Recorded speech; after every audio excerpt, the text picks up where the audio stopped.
Hi team, my name is Payal Khanna and I teach classes 11th and 12th economics just with a view to make the concepts much easier, simpler and a lot of fun. So I am really excited to present my demo video to all and on the topic elasticity of demand. So let's proceed. Let's break the word elasticity of demand. What does the word elasticity means? Elasticity means how much change and how much elastic is it, how much the change will happen. So elasticity of demand means that demand में elasticity कितनी है, demand में change कितना आ रहा है, change कितना आ रहा है with respect to the price. Now we have already studied law of demand which states the inverse relation between price and quantity demanded, but we have not studied that how much the demand will change with the change in price. So we will study this with the topic elasticity of demand. So let's come to the definition to understand it better. Now elasticity of demand definition will be the degree of responsiveness of demand. What does that mean, responsiveness? Responsiveness of demand का मतलब हुआ कैसे demand respond कर रही है, कितना demand respond कर रही है with the change in the price. So that is basically the meaning of elasticity of demand. So it is the degree of responsiveness of demand for a commodity with reference to the change in price. So the demand always changes with the reference to the change in price, and elasticity tells us that how much the demand will change with the change in price. So let's understand it with the degrees of elasticity of demand. So I have made a very simple chart for everyone to understand. So let's see the two extreme cases first, that is ED is equal to 0 and ED is equal to infinity. So ED 0 का मतलब क्या हुआ कि elasticity नहीं है. अगर किसी चीज में इलास्टिसिटी नहीं है मतलब वो चेंज नहीं हो रही है. तो इलास्टिसिटी ऑफ डिमांड, अब बच्चे कंफ्यूज होते हैं कि प्राइस चेंज हो रही है, डिमांड चेंज हो रही है. हम इलास्टिसिटी पढ़ रहे हैं डिमांड की in correspondence to the change in price. So elasticity of demand जब 0 है उसका मीनिंग हुआ कि लास्ट डिमांड में कोई भी चेंज नहीं आ रहा with the change in price. So for example, I'll show you the example before saying anything.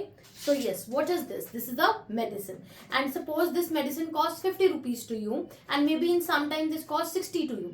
So you will not alter the dose of the medicine as prescribed by the doctor. अगर आप अभी one medicine लेते हो तो आप हमेशा one medicine ही लोगे irrespective of the change in the prices. So the ED is equal to 0 का क्या मतलब हुआ कि डिमांड चेंज नहीं होगी चाहे प्राइस बढ़े या चाहे घटे. So one example is medicine. The other example you can say is the school fee of your child.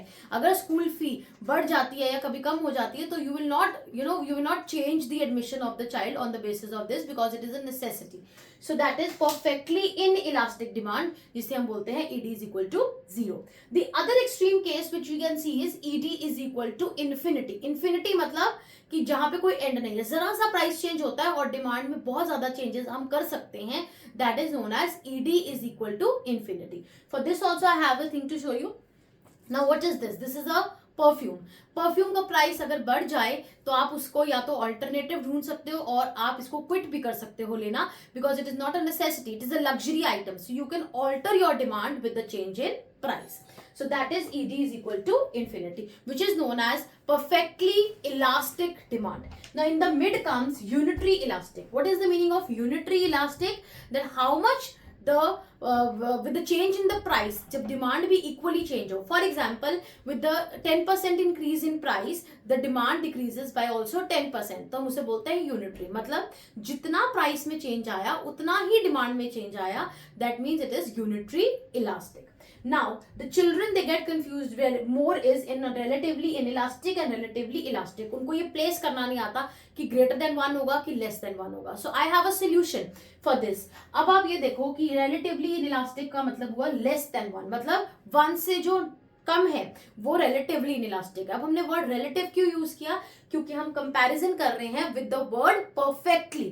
Perfectly का मतलब हो गया one डेस्टिनेशन की भाई लास्ट पॉइंट है, लेकिन रिलेटिव का मतलब हुआ इससे जब हम कंपेयर कर रहे हैं that is known as relative elastic. तो लेस देन 1 वाली चीज हमेशा 0 की तरफ जाएगी, 1 की तरफ इन्फिनिटी की तरफ नहीं आएगी. तो जो चीज 0 की तरफ जा रही है अगर हम 0 को परफेक्टली इनइलास्टिक बोलते हैं तो 0 के साथ वाले को क्या बोलेंगे? Relatively in elastic. मतलब वो उतना इनइलास्टिक नहीं है जितना परफेक्टली इनइलास्टिक वाला, बट उससे कम इनइलास्टिक है उसके कंपैरिजन में, that is known as relatively inelastic. इसका क्या मतलब हुआ? Now delta stands for change. इसका मतलब हुआ कि क्वांटिटी डिमांडेड में कम चेंज आया है with the change in price. For example, अगर प्राइस हमारा इंक्रीज करता है बाय 10%, सो डिमांड जो है वो फॉल करेगा by only 5%, then we can say that it is relatively inelastic. मतलब प्राइस में ज्यादा चेंज आया और डिमांड में कम चेंज आया, then that is known as relatively inelastic demand. Now the last is relatively elastic demand. Elastic, relatively elastic का मतलब क्या हुआ कि हम किससे कंपेयर कर रहे हैं? परफेक्टली इलास्टिक से। अगर परफेक्टली इलास्टिक इंफिनिटी के बराबर है तो ग्रेटर देन 1 वाला किस तरफ आएगा? Relatively elastic. इसका क्या मतलब हुआ कि प्राइस में चेंज आने से so the quantity demanded changes more than the change in price. For example कि अगर प्राइस इंक्रीज करता है 10% से और डिमांड जो है वो ज्यादा डिक्रीज करती है, दैट इज बाय 20%, ज्यादा डिक्रीज कर रही है, then that is known as relatively elastic demand. मतलब जब डिमांड में चेंज ज्यादा है in comparison to the change in price, that is known as relatively elastic. Now I would like to show this on the basis of a diagram. All the degrees I would like to show on the basis of a simple diagram so that you are able to understand, and without diagrams you nothing to do in economics, so you should be very well versed with the diagram. So don't worry, it's very easy. Now first I'm going to talk about ED is equal to 0. 0 का मतलब क्या है कि वो perfectly inelastic है, मतलब demand में change आएगा ही नहीं, चाहे प्राइस इंक्रीज हो जाए चाहे प्राइस डिक्रीज हो जाए. So you all know the demand curve, we always take price on the x-axis and we take demand or quantity demanded on the y-axis. Is it clear? So demand curve is always downward sloping. Yes. So on the basis of this we will draw. Now what does it means ED is equal to 0? ED 0 का मतलब है कि demand में कोई भी change नहीं आएगा. अगर OQ1 डिमांड है तो वो उतनी ही रहेगी चाहे प्राइस इंक्रीज कर जाए या चाहे प्राइस डिक्रीज कर जाए. चाहे इंक्रीज कर रही है चाहे डिक्रीज कर रही है, the demand remains always same, then that is known as perfectly inelastic. इसके लिए आपने कीवर्ड याद रखना है parallel to the X axis.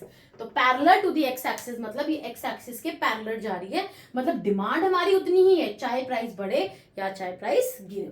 So next is ED is equal to infinity. Infinity का मतलब हुआ कि प्राइस में चेंज नहीं आ रहा लेकिन डिमांड में कॉन्टिन्यूअस चेंज आ रहा है, then that is known as perfectly elastic. तो इसका कीवर्ड हम क्या यूज करते हैं? Parallel to Y axis, parallel to the Y axis. Is it clear? Now unitary elastic. Unitary elastic का मतलब क्या है कि जितना हमारा प्राइस में चेंज आएगा उतना ही हमारा डिमांड में भी चेंज आएगा. फॉर एग्जाम्पल अगर ओपी प्राइस है एंड ओक्यू क्वांटिटी है और प्राइस इंक्रीज डिक्रीज करता है P1 से और क्वांटिटी डिमांडेड इंक्रीज करेगा Q1 से, तो जितना हमारा डेल्टा P है उतना ही हमारा डेल्टा Q है, then that is known as ED is equal to 1. मतलब जितना हमारा प्राइस में चेंज आया उतना ही हमारा क्वांटिटी में चेंज आया, then we call it as unitary elastic. Now let's understand relatively elastic and inelastic in a one single diagram. Again I'm going to draw OX axis, OY axis. So here I take prices and here I take quantity. This is your demand. So more the flatter the demand curve. अब ये वाला जो curve है वो ज्यादा flatter है इसलिए इसकी इलास्टिसिटी क्या होगी? ज्यादा.